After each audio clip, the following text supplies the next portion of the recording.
Ang misa han krisma inusahan makahulugan nga liturhiyan simbahan saring ni Bishop Crispin Barquez, obispo han Diocese han Borongan.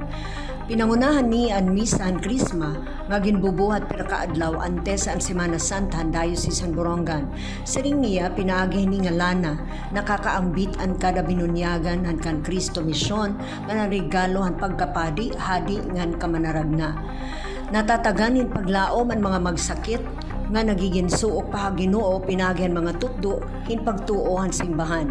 Ang sagrado nga lanay nagahatag hin marka nga ang tawo inhinimuhan Dios ug kanan Dios siya hakadayunan. Usapan gintagan doon ni Bishop Barquez di daniya homilia ang misyon ni Kristo nga iya ginhatag nga dan simbahan. Kinkakarawat inihan padi di dan iya pagtugan haniya kalugaringon upod ang mga tawo nga binunyagan burunyog pagkalakat ngan pagiparupamati nga natuo hanggaw man Espiritu Santo nga asya ang nagigiya di dahini nga kalakat. Asya ini ang Synodal Church. Ini ang kinabuyan simbahan di dahan Synodal nga paglalakaton. Diri lahiya programa kundi kinabuhi nga nagtutuman ng misyon nga gintapon ni Kristo nga dahan simbahan ginkakarawat ini ang kapadian. Ini ang pahayag ni Bishop Crispin durante han misahan Krisma nga ginbuhat kanginahan aga. Haros nga tanan nga mga kapadian ng Diocese han Borongan tinambong han ira renewal of vows pagbag-ohan saad niyan han ira pagkarawatan ordinasyon pagkapadi. Saring na Bishop Barquez, importante ang pagbaton han padi kahiraan gintapuran hini nga misyon ng simbahan.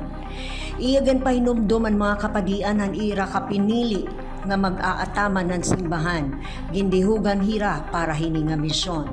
Nanawagan gihapon ng obispo ang mga laiko ug mga nagtatrabaho sa simbahan nga tanan nga may ada pagtuo sa ring niya dadon ni Kristo ngadtuhan tagsa-tagsa nga panimalay trabaho nga na mga katawhan ngan abaton nira ini nga Kristo didaan ira kinabuhi.